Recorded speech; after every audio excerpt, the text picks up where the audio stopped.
Hey there, everybody. It's your girl Barbie J here with the recapping review of Tyler Perry's new drama, Divorced Sisters, Season 1, Episode 6, Heavier Than Words. And the synopsis for this episode reads Geneva confronts Yara with false intentions of a play date between their daughters. You know, that's Anika's classmate's mother who owns the yoga studio. And Pastor Jefferson learns disturbing news about his wife's past. And you know that's Tiffany opening up her big mouth and telling something that she should have asked Rashida if it was okay to tell. Y'all know what I'm talking about. Anyway, but deep down, I'm kind of glad she did tell. I don't know about y'all, but I feel that way. But anyway, if you're new here or if you're returning and have not subscribed to this channel as of yet, please take a moment right now, hit that subscribe button, then hit the notification bell and select all. It'll let you know whenever I upload any new content to this channel. Then I ask that you smash that like button, which is the thumbs up button, write a comment and join the conversation, and share because sharing is caring and you want to help us sisters channel grow. So this episode starts off like last week's ended with Rashida and Pastor Jefferson are at his car and Myron called. What is Myron to him? Just his assistant, right? His assistant told me, hey, babe, are you in the car now? And Rashida heard it. It was crazy. She's like, what the what? And Pastor's like, Myra, who are you calling? Oh, I thought I was calling my wife. My wife is standing right here. She can hear everything, Myron, that you're saying. Oh, First Lady, I'm so sorry. I just hit redial. I came out of the shop. All these excuses. Rashida went into the house and said, I'm done with this. And she went into the house. So now Pastor's pissed at Myron, saying he don't never listen. He always wants to be around him and all of this stuff. So he's like kind of tied with him. So he gets in his car and he starts praying to God, saying how much he loves Rashida and, help me with her and blah, blah, blah. And as soon as he finishes his prayer, Tiffany calls. She calls his phone because she's been trying to reach Rashida not answering. He lets Tiffany know that he messed up. She automatically thinking he cheated on her, but that's not the case. He said, no. He said, I didn't open the door. She said, say what? He's like, I didn't open the door. She said, oh, no. He said, what? You hit a trigger. He was like, what? Because he's thinking it's just a door. It ain't no big thing. But it was a trigger. And she was like, there was two things she said she would never do. Is be with a man who doesn't respect her or something like that and who won't open the door for her.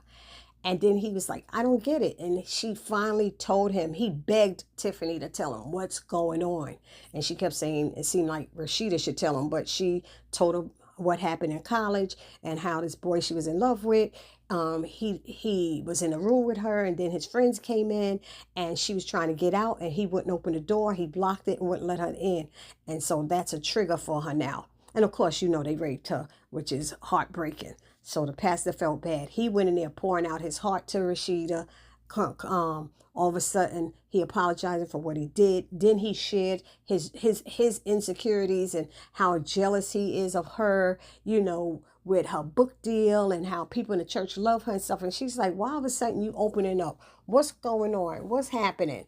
And he had, said that he was wrong, whatever.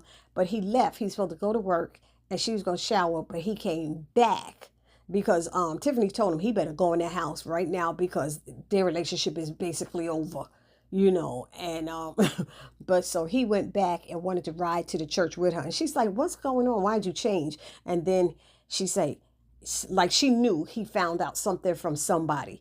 She knew two of the girls didn't know. One of the other girls so busy Geneva running around sneaking doing stuff. So she said it was Tiffany. He said, I promised Tiffany I wouldn't tell. So now all of a sudden she said she don't want to be like a victim and him feeling sorry for her and stuff. And he said, that's not what it is. And he explained to her, he had just been praying to God to get help and stuff. And when he finished, Tiffany called. And he just felt like God answered his prayer that quick. So she's like, oh, okay. So he's like, get dressed so we could ride to church together. Meanwhile, there must have been something else that happened. But before he got there, remember he had left and then came back. She got a call from Geneva. Geneva's telling her she's following Yara, that yoga teacher, to see where she's going. And Rashida's like, wait a minute. You still in the same dress from last night? She ain't changed nothing. She up here following this girl. She kept saying, telling her to go home. She said, you just trying to find something on William so you could feel good about Javon and what's going on with him. She said, he's just doing this with Tiffany to make me jealous. She said, well, you shouldn't be jealous because you got a whole husband at home. And she rolled her eyes up in her head like, whatever, Rashida. But she said, get dressed and come and see me at the church today.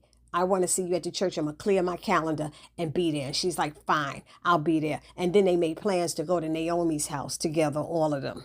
So next we at the church and Bridget comes in and Calvin's there waiting for her. And he lets her know that he went to her house with the police to get Vaughn arrested. And she was like, what? Why would you do that? He said, what you think? So he basically is like, where is he? And she gonna lie and act like she don't know. He said, where would he go? You gonna lie in church? And she said, to his mama house. Where's that? I don't know where his mama live. So he was like, you could do better. And she's like, I don't need you to tell me if I could do better or who I could do better with. And she can't stand hearing it, but it's the truth. Her girls probably tell her too. And she know it deep down. I just guess the D is that good. And that's why she holding on, because we've heard before from what they're saying is she threw him out before and took him back. So she playing this throwing him out, putting him out and bringing him back, which is ridiculous. So while they're arguing, going back and forth about Vaughn going to jail, Pastor Jefferson and Rashida come in and he's like, who's going to jail? And then, all of a sudden Myron rolls up and stuff. And he's like, Pastor, I need to talk to you. And Myron's like, I told him you were busy, Pastor. And he said, no, this looks serious. Meanwhile, Rashida rolling her eyes up in her head like, there go that Myron again. She did ask her husband, though, when he was hugging her and stuff in the bedroom and apologizing. She said, are you in love with Myron? Are you interested in him? He's like, I am not interested in men at all, whatever. So anyway, back to the church. Pastor Jefferson goes in the office with Calvin, and Rashida takes Bridget in the office with her, and they start talking about what's going on, because she said, who's going to jail? And Bridget trying to talk about, oh, you and the pastor came in all smiley. She said, I asked you a question. And then she tells her what happened with Vaughn and Calvin.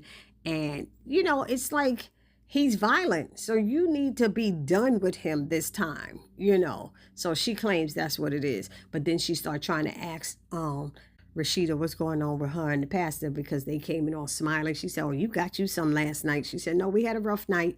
She said, but we had a better morning. And she's like, oh, okay. So she wants to hear the dirt and her to dish the tea. And she was like, no, I need you to call Naomi. She's not answering. I need you to call Tiffany because I need to talk to her too. And she said, now go. So then it switches over to Geneva. She's heading to her car and her phone rings and it's Tiffany, and she sends it to voicemail, and she's about to get in her car and Tiffany goes, is that how you treat me? And she's like, what are you doing here? Tiffany's next door at the house that's actually next door to William and Geneva. And she said, she's here to show this house. And she said, I didn't know it was your listing. She said, it's not, but the broker said somebody requested me or something like that. So she's there for that.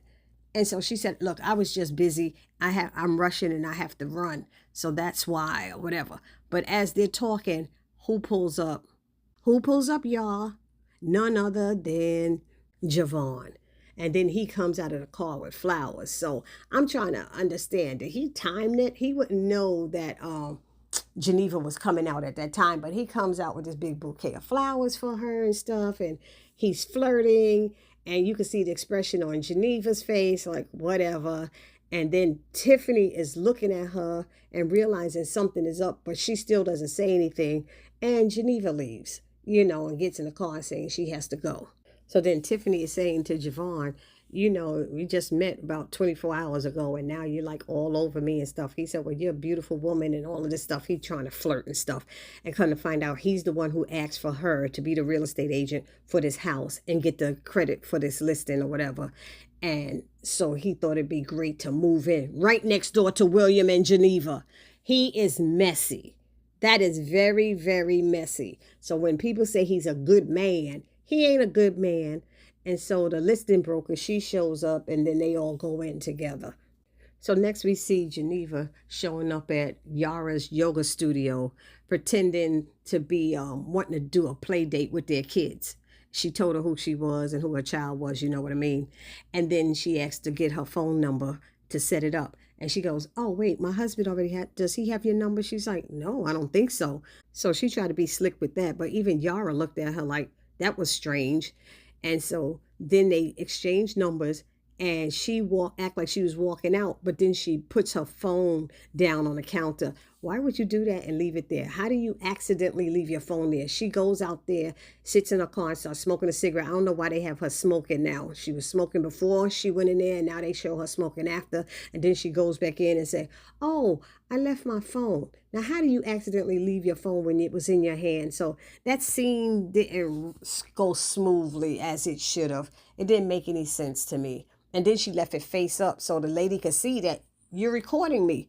You should have put it face down, because that view shows for at least a minute or two or something like that. Anyway, Geneva goes back and says she forgot her phone. She gets it and she leaves out, and she's listening to it, and she's thinking she's hearing something that's incriminating against William, because Yara is saying, "I just had a strange visit." That's all she really heard. And the lady saying, "Love you and I'll see you later," or something like that. That's it. So what's incriminating about that? So anyway, Geneva arrives at the church and she tells Rashida that William's cheating. She's like, she feels it in her gut. And Rashida feels like Geneva's just trying to find something so bad so that she can have a reason to get with Javon. And Geneva says she's bored with William because he's like so predictable, same thing day in and day out. And Rashida says, which probably means he's not cheating on you. If he's predictable, you could tell if he's the same every day. I mean, put it down in the comment section. Didn't that make sense to y'all? I mean, really. So she tells Geneva about Tiffany being next door and how Javon is talking about buying the house next door, right next door to them. He's being messy. And Rashida's like, this is about to be a whole hot mess. And so she's like, "Do you really want him like that? Do you really want to be with him?" And she kind of said no, that she didn't. But then Rashida said, "You're talking to me now." And then she's like, "I never had a man that size," and how he makes her feel. And she's like, and Rashida says, "He's the devil." And Geneva said, "No, he's a good man, okay?" And Rashida said, "Who is playing games with one of our best friends to make you jealous? That's a good man?" And she didn't even know what to say to that. She kind of like choked up. But she was concerned that what if Tiffany really likes him, or what if he really likes Tiffany, and all of this stuff. So she's feeling some kind of way. Anyway, then they discussed the book deal and the contract. They got down to some real business for a minute, but then she tried to go back to that whole Javon thing. And she said, "Girlfriend, I don't know what to tell you." She said, "You have a good husband at home who adores you, and you're trying to ruin the best thing you ever had just for this." She said, "It makes no sense." So she said, "You need to stop it." She said, "It's not that easy." She said, "It is. Just do it."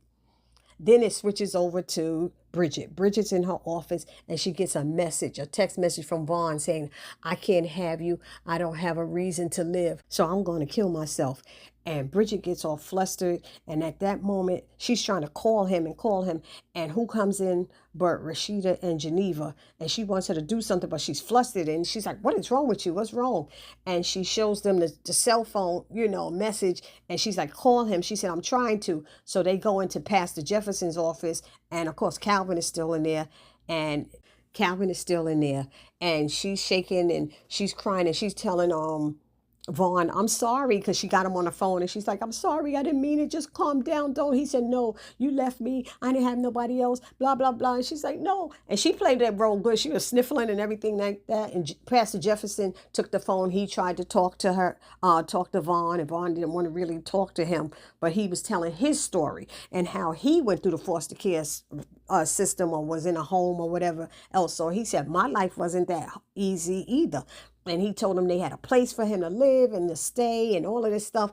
And it was just crazy. He was like, "Put Bridget back on the phone." And when he's talking to Bridget, he said, "I'm going to kill myself." And you hear a gunshot, plop, and then the phone line disconnects. But he's doing all of this because he doesn't want to go to jail, and he trying to make her feel guilty is what he's trying to do. And so it ended just like that. Y'all let me know down in the comment section what y'all thought about this episode. I thought it was a good episode, of course. You know I pick out little things. But anyway, please do not forget to subscribe, like, comment, and share. And I will see you all in the next video. It's your girl, Barbie J, saying peace.